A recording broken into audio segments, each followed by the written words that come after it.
the economies of scale for the production of equipment, for the cost of terminals, for the cost of services. So if we want to ultimately provide service to all the citizens of the world at an affordable price, we should endeavor to have global standards. And that's what we are standing for.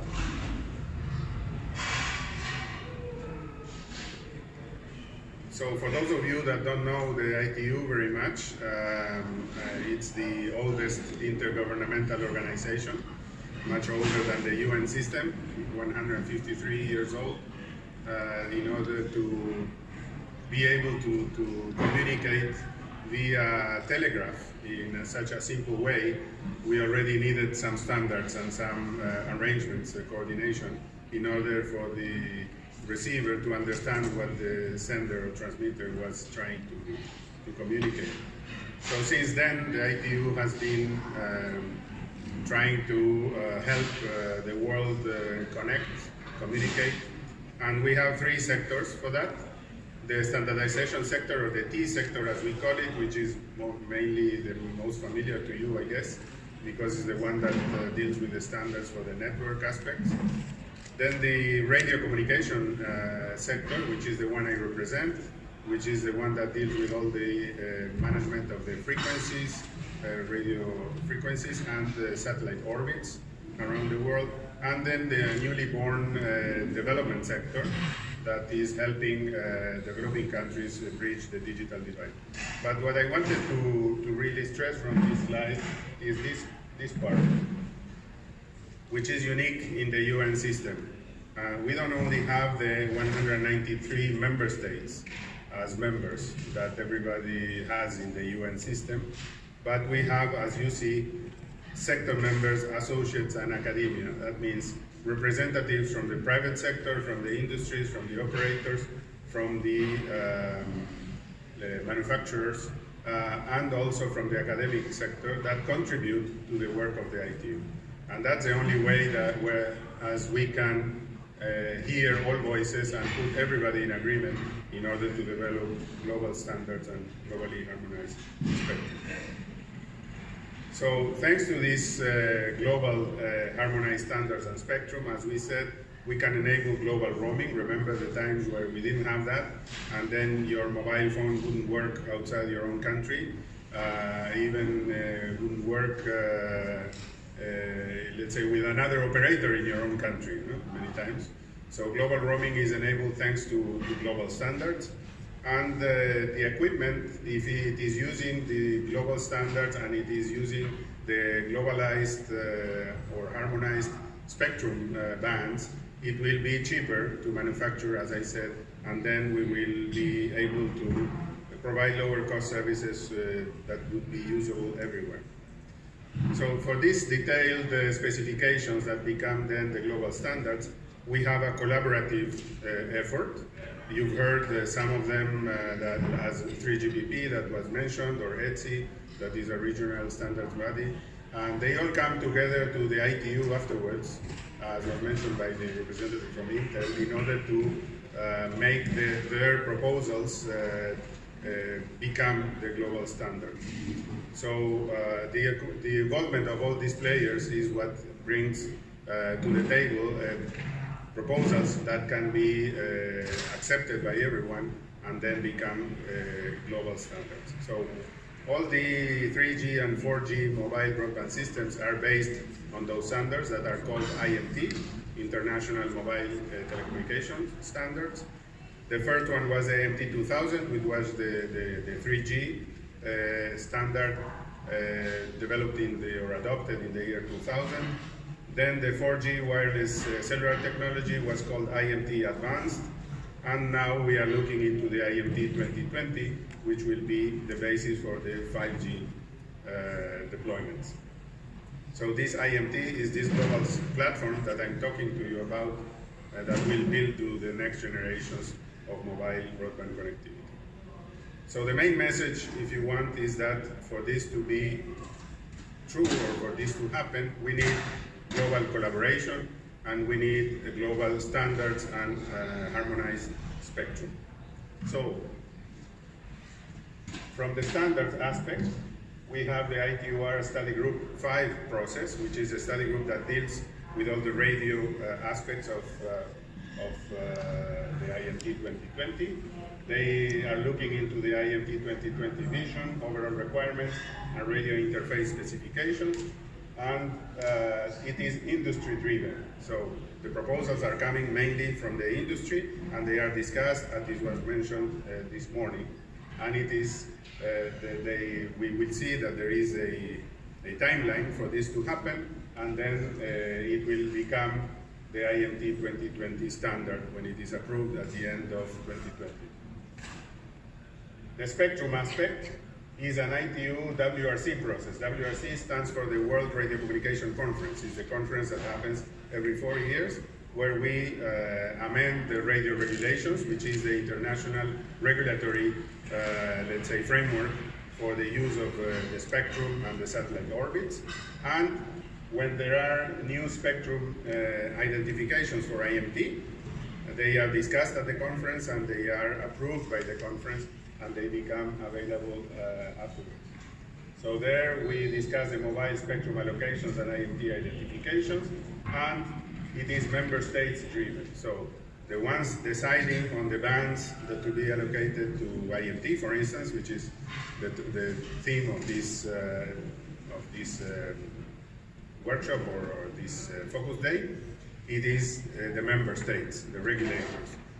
While the standards are driven by the industry, the frequencies are driven by the member states. And there is a reason for that, and I think you've heard what the reason is. For the standards, it's only technical and commercial considerations, while for the spectrum, we have other considerations, that there are many players or many services that need to be catered for, and then there is only the government that can decide who gets priority and which is the, let's say, best approach or best strategy for each case. This is a timeline that I've talked to you about for the IMT 2020 standardization process. I think it was mentioned over the morning in various ways. We are here, so that means that we are analyzing the proposals for IMT 2020 vision and requirements. We've received already 3, but we will receive more as it was announced this morning, and they will be evaluated throughout next year. There will be consensus building on those, and there will be one outcome with IMT 2020 specifications by the end of 2019 or the beginning of 2020. So the idea is that the next WRC is in November 2019, so we will have the spectrum identification decided by the end of 2019, so it will be time-wise consistent with the timeline that was developed, so that in 2020 we could have deployments of 5G. You of course hear about some trials and some pilots. These are, let's say, tests about some aspects of 5G, but the fully defined 5G network, as we discussed in previous panels, will be only ready in 2020. I'm not going to insist on that. I'm sure you've never seen this slide before. But many have mentioned already the essential difference between this new generation. The previous generations were focusing on enhancing this aspect, the mobile broadband, but now we have at least 2 other ones, the machine-to-machine type communications on the Internet of Things, and the ultra-reliable and low-latency communications. So this brings a new ecosystem that is not only more of the same, but 5G is really bringing a new ecosystem. And here you can see some of the target values that are looked at in this new system that are pretty much, let's say, impressive in terms of each one of the points of the triangle that we mentioned before. As it was mentioned also, and it is important, that doesn't mean that all networks or network deployments are going to be having this kind of specifications, the 3 at the same time. We can and we should let's say, customize the network to the environment in which we are deploying it and to the needs of the user. If we are deploying a network in a suburban or a rural area, it doesn't make any sense to have a high density let's say, users. If we are in an urban area and in a business center or district, then we will privilege that one over other aspects. Regarding frequencies, that maybe it was mentioned less this morning, which is logical, but it is our core business in ITUR. For 5G, we are looking at 3 types of spectrum bands. The bands below 1 gigahertz, remember in WRC 15, those of you that follow this, the 700 megahertz band was harmonized globally for IMT. So this is a very good candidate band for 5G. This has good coverage indoor, and it's specifically, let's say, good and recommended for rural areas and low density populated areas. Then we have the intermediate bands, where you have a mix of capacity and coverage, which can be used in both urban and suburban areas. And then the extremely high data rates and short range small cells that we can achieve with the high bands, the millimeter bands, that it will be for very, let's say, concentrated urban areas, very high data rate exchanges.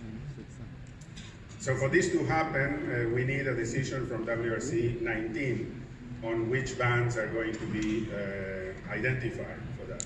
So as the complexity is big, because there are many services that are already operating on many of these bands, and one of the ITU principles is that you can allocate or identify bands for new services while you protect the existing services, because you know better than anybody that there are multi-million or multi-billion investments done in this sector, and then we cannot go just and say, okay, we changed that, you cannot deploy your service anymore, your investment is going to the trash. So we protect existing services while we try to identify the ones for new services. So sharing and the coexistence of services is key for this kind of decisions. So this group, the TG51, is the one that is conducting all the sharing and compatibility studies for this agenda item 113, which is the agenda item for the identification of IMT for 5G for the conference. So it is fed with the inputs from the Working Party 5D of the Study Group 5, and other study groups that also have services in the bands under study. So the output of this TG51 is going to be input into the conference preparatory meeting that will take place in February in Geneva. This is the last preparatory meeting before the conference, and it will be integrated into the report that this preparatory meeting feeds into the WRC itself, that will take the decisions in November 2019, not in Geneva this time, in Egypt, in Sharm el-Sheikh. Okay? This is just to give you an idea of the complexity of these studies. These are all the services that are incumbent in the bands that are under study. So we are studying the compatibility of all these services with the mobile service IMT 2020 in these various bands. From 24 gigahertz to 86 gigahertz, so in the millimeter bands. So it's not a simple task, and it's not, there are bands that are not used, but there are others that are used already. These are the frequency bands that are under study, and these are the various regional organizations that are working on the preparation of WRC 19. As you know, we have 6 regions or 6 groups that are working on the preparations of the conference in order to try to submit coordinated proposals rather than having single country proposals. So the CEPT is the European group, the Arab group, the CIS group, the Asia Pacific group, the African group, and the CTEL is the American group, of the Americas. So these are the bands that are, let's say, the black crosses are the bands that are identified in principle by the various groups as possible candidates, and the gray ones are not identified as possible candidates, but they are favoring the studies on these bands. What you can see in the bands in red is that those are almost ready for approval. So those are the two that are at this stage already identified by most of the groups, and they will most probably be approved by the conference. So I hope I was able to convey to you the importance of this collaborative work, the importance of being part of it. So this last slide is just an invitation to be part of it if you are not yet part of it, so that you can contribute and make your voice heard in all these discussions that will set the scenario for the new generations of mobile telecommunications. Thank you very much. Thank you.